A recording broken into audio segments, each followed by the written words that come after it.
Hello and welcome to A Tribe Called Cars. My name is Ben Griffin and today we're going to be driving the new Kia Soul EV.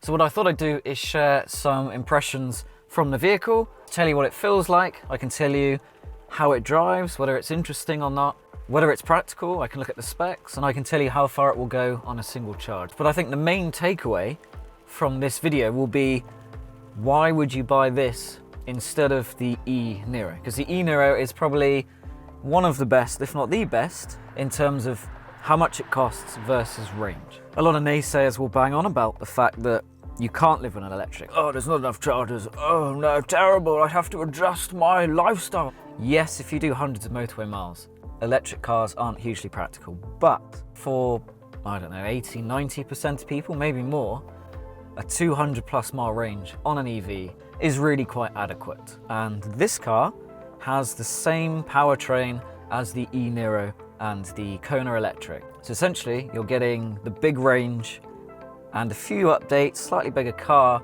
but ultimately it's in the Soul package. The e-Niro isn't the prettiest vehicle, if I'm being brutally honest. Oh, but quickly, a little bit of housekeeping. If you like, subscribe, like, wonderful. If you don't, that's okay, I'm not gonna judge you. Well, a little bit. So let's get straight to it. I'm gonna be honest, this isn't the most exciting electric car that money can buy. I think actually at the lower levels, they're all really not especially interesting. This car has 200 and something odd brake, so it's punchy. It has 290 odd foot-pounds of torque. I mean, that was reserved for a sports car not too long ago. So when you put your foot down, it does go. It's definitely got punch. 0 to 62 in 7.9 seconds, so the figures don't lie. This thing is pretty punchy. It does do 103 miles an hour, but at that speed, your range is going to be horrible.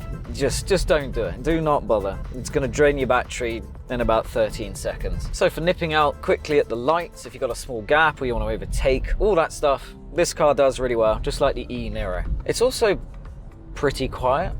There's really not much noise from anything except suspension bouncing into things, which is a problem in the UK. Our roads are terrible, generally speaking. There is a rather unsophisticated edge to the way it rides. It's a little firm. It doesn't really deal with the worst bumps brilliantly. Oh yeah, warp speed. It's quite punchy. As with a lot of cheaper electric cars, you've lost the engine note, and that's fine. But you do get that back in the noise of the road. So I'm having to raise my voice a little bit more than in some other electric cars. Steering in the Soul EV is, I mean, it works. It's not hugely engaging. I don't feel particularly connected to the front wheels. It's very light. It makes it satisfying to go around corners. It's not especially brilliant, but it's enough. It's not boring to drive, it's just not particularly gifted in this area. Now, while we're stuck in traffic, I'm just going to explain, like the e-Niro, you've got pedals that can control the level of regen. So when you take your foot off the accelerator, the car tries to claw back battery and it imitates engine braking, but it can actually do it in a much stronger capacity. So a lot of the time you actually never need to touch the brakes. But if you're a bit heavy-footed or not the smoothest driver, it's actually quite nice that you can reduce that level, because otherwise it can sort of jolt the car forward quite abruptly at the higher levels. If anything, at the very least, even if you don't do it all the time, it does allow you to fine-tune the experience to you. So if you like somewhere between the really abrupt and the very gentle, then that's not a problem at all. The steering wheel feels nice. The buttons, okay, there's not too many, not too few.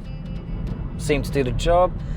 It's got a lot of styling cues from the original Soul EV, the speakers and the air vents sort of grouped together. That looks kind of cool. You've got some textured stuff here. Nothing crazy. They've updated the infotainment system as well, just to bring the car in line with other ones from the range.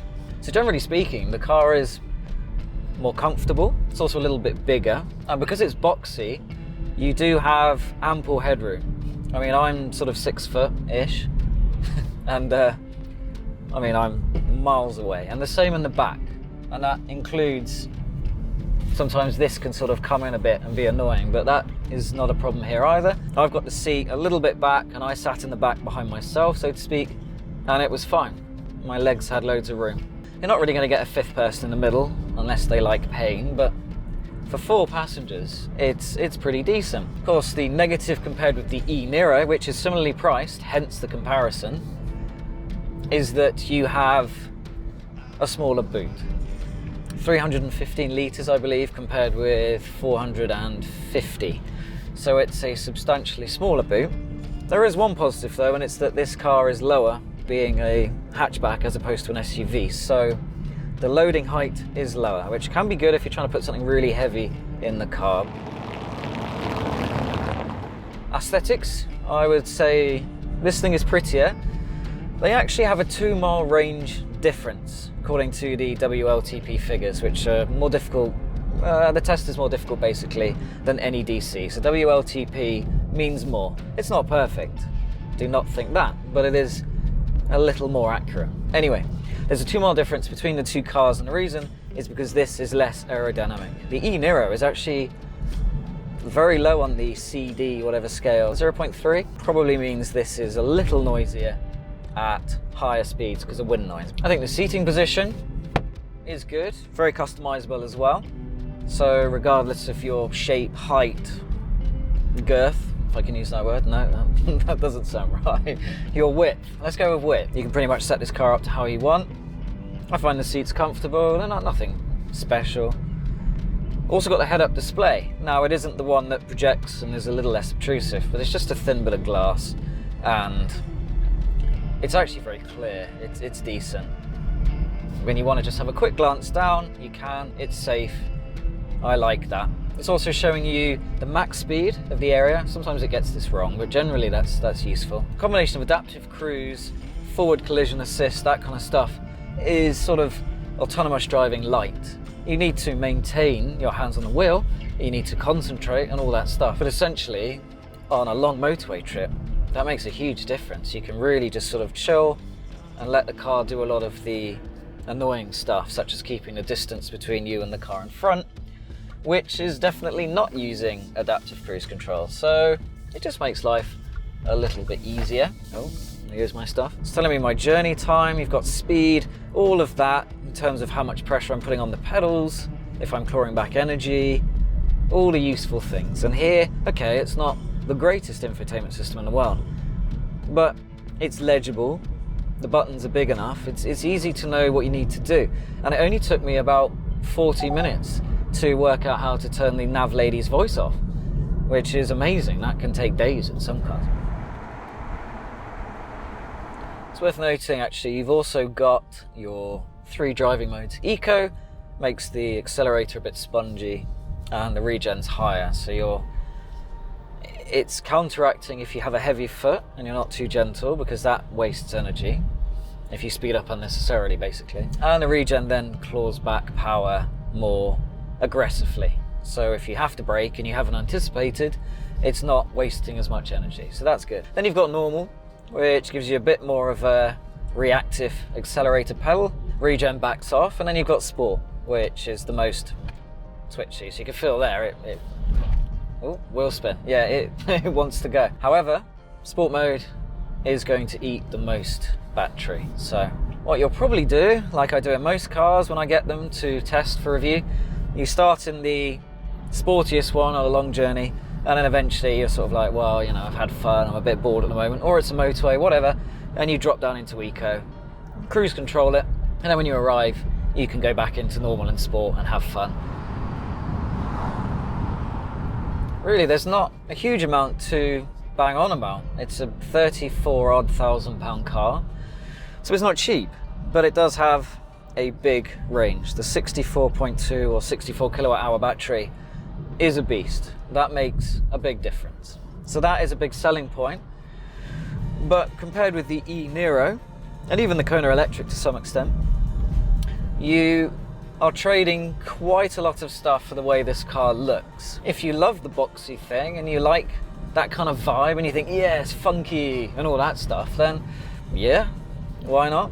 Go for this. And maybe you just don't want an SUV, which I understand because they're taking over and they're annoying and everyone has one, and even your dog has one. I mean, it's just ridiculous now. I'll save that for another video perhaps. But the e-Niro definitely does more. It is more practical, has the bigger boot. It would just make more sense as a family vehicle, but I do like this thing. I think it looks kind of cool. I like that it's a bit quirky. It is practical in here. It's quiet. It's smooth enough to drive. It's very easy to drive. You've just got that rotary here with the rear neutral drive, P in the middle for park. I mean, electric cars are phenomenally easy to drive around. They really are. And along these country roads, it was actually quite fun pushing it. Yeah, fine, there's not a huge amount of feedback from the tyres. But as an A to B car, for someone that wants to be a little greener and likes the fact that you have a 7-year warranty, and maybe can't afford the Tesla Model 3 because that is the best electric car at the time of making this video, so don't get upset in the comments if this is like 2 years time. It's perhaps not the EV that I would buy, but I would understand if you went for it. 34,000 for a 280 mile range. It's really quite good going actually. It won't be too long before that pays you back compared to a petrol or diesel alternative, or even a hybrid.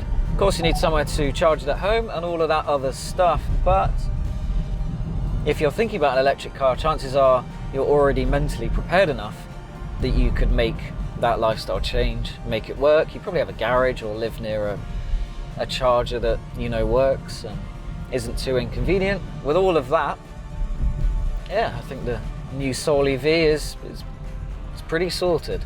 Anyway guys, hopefully you've got a good taste of what the new Soul EV is all about. If you've enjoyed it, leave a like, subscribe, all that kind of stuff, blah blah blah blah blah. You've heard it a million times, sorry. But if you have any questions about the car, then of course get in touch in the comments and I will do my best to help you. It could be about this electric car or any electric car, because I've spent well over a month in the Teslas alone. There aren't many electric cars I haven't driven, and I've written about them for 5-6 years, so chances are I might be able to help you. Anyway, thank you for watching, take care, bye.